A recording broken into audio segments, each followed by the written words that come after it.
Olá pessoal, tudo bem? Nas últimas aulas a gente começou a falar sobre as classes de palavras e eu falei com vocês que a gente agora começaria a ver cada uma delas em especial.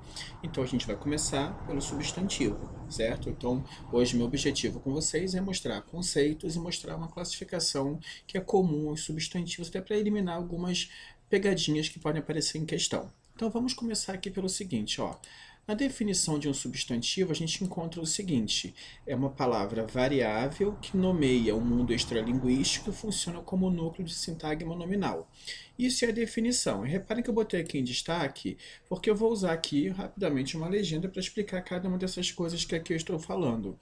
Então, primeiro, o que significa ser uma palavra variável? Tá? A gente já falou sobre formação de palavras, estrutura de palavras, então é uma palavra que também não está tão distante do que a gente já vem falando há algum tempo. Olha, uma palavra variável é um conceito da morfologia. Então, para a morfologia, o substantivo ele pode flexionar-se em gênero e número. Na prática, isso significa o quê? Substantivo é uma palavra que tem desinência de número e de gênero. O que, por exemplo, um verbo não tem, o que, por exemplo, um advérbio não tem, uma conjunção, uma preposição. Então, é uma característica do grupo dos nomes e da classe dos substantivos, por exemplo. Aí tá ali, ó, nomeia o mundo extralinguístico. O que significa isso? Isso é um conceito da semântica. Tá? O mundo extralinguístico é só um nome que a gente usa para tudo.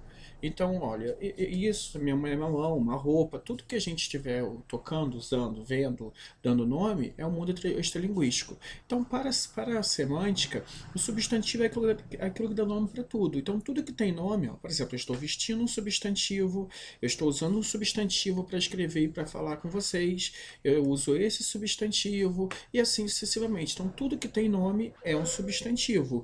Então, ele é a palavra que nomeia, certo? E o terceiro ponto é uma característica da sintaxe. Sintagma nominal é uma coisa que a gente vai ver mais a fundo na nossa próxima live, porque é um assunto, é uma nomenclatura que é comum, por exemplo, a algumas questões que o Enem já utilizou. Para aqueles de vocês que forem fazer vestibular fora do Rio, em São Paulo usa-se muito esse nome. Então, na nossa próxima live, vamos falar especificamente sobre sintagma nominal. Tá? Mas a grosso modo, só para a gente poder dar continuidade ao que a gente precisa, para a sintaxe, o substantivo é a palavra que é núcleo de todo termo. Como assim todo termo? Um sujeito vai ter como núcleo um substantivo, um objeto direto, um substantivo, indireto, a mesma coisa. Um complemento nominal, o núcleo vai ser um substantivo. Um adjunto adverbial, o núcleo vai ser um substantivo. E assim sucessivamente. Então, o substantivo é a palavra nuclear, é a palavra que serve como núcleo. Certo? Então, essas são as três definições. É importante vocês saberem e observarem isso, porque eu estou colocando em destaque palavras que aparecem no meio das questões. Então, vocês têm que saber fazer esse link automático. Então, quando uma questão fala em nomear, vocês têm que pensar automaticamente em substantivo.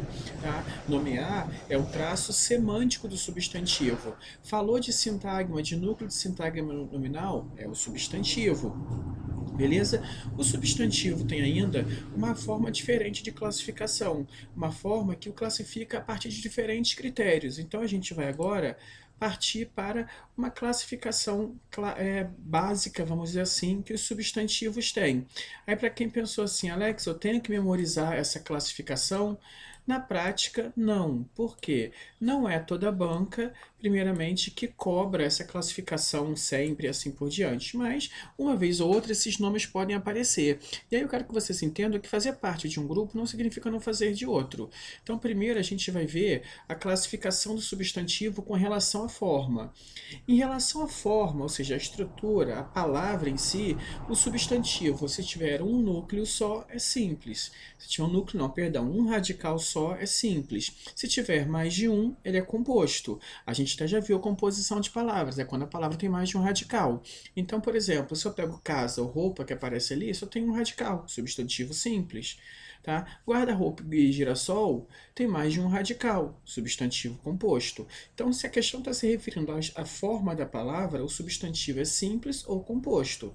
Agora, se a questão está se referindo à etimologia da palavra, o substantivo pode ser primitivo ou derivado. Primitivo se ele dá origem a outros, derivado se ele é originado. Então, por exemplo, casa e roupa são substantivos simples e ao mesmo tempo primitivos. certo? Agora, por exemplo, musical, aqui botei ó, música e porta, musical e portaria. Música e porta são palavras primitivas, mas a partir delas eu posso criar as derivadas musical e portaria. Então, aquilo que eu falei, uma palavra que é simples em relação à forma também pode ser primitiva em relação à etimologia. O substantivo ainda pode ser também classificado com relação ao sentido que ele possui. Então, com relação ao sentido, ele pode ser concreto ou abstrato. Concreto se o sentido dele não depende de outro, abstrato se depende de outro. Por exemplo, o substantivo medo. O medo não existe por si só. O medo é um sentimento que precisa se materializar em alguma coisa. Então, ele é um substantivo abstrato. A alegria é alguma coisa. A alegria não existe por si só. Ela é o resultado de alguma coisa. Então, tudo aquilo que tem uma existência própria é concreta. Tudo aquilo que não tem é abstrata. Então, se você for reparar, olha, medo, alegria, celular e comida são substantivos simples também em relação à forma e primitivos também em relação à etimologia. Só que em relação ao sentido, o comida e celular são concretos, mas medo e alegria são abstratos.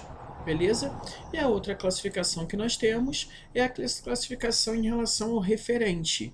Se o substantivo designa um termo genérico, ele é comum. Se ele designa um termo específico, ele é próprio. Os substantivos próprios têm que ser grafados em letra maiúscula, os comuns em letra minúscula. Então repare que eu propositalmente coloquei a mesma palavra, casa. Casa sozinha é uma casa qualquer, é genérico, então letra minúscula. Agora, se eu me refiro a uma casa específica, como Casa Branca, tem que vir em letra maiúscula por quê? Porque é um lugar específico. É a residência do presidente dos Estados Unidos. Então é um termo específico. Então eu quero que vocês entendam que o fato do substantivo ser classificado em relação a uma estrutura não o desqualifica em relação a outra. E interessa para o Enem muito mais do que memorizar essas coisas, vocês saberem isso que está aqui, olha, em relação a que está sendo dito. Então já houve questão do Enem que falava, por exemplo, o substantivo tal em relação à forma, ele é derivado. Está errado. Em relação à forma, ele é simples ou composto. Agora, dizer que, por exemplo, em relação ao sentido, ele é comum. Não. Em relação ao sentido, ele é concreto ou abstrato. Então, eu quis falar isso com vocês justamente para vocês ficarem atentos a esse detalhe. Todas as classificações são corretas e o mesmo substantivo pode aparecer em cada uma delas. Ou vai aparecer em todas elas, certo? Só que em cada uma ele pode ter um nome diferente, porque tudo dentro de uma língua tem mais de um tipo de análise. Depende de qual é o parâmetro que você usa para analisar. Então, os substantivos têm essa mesma característica.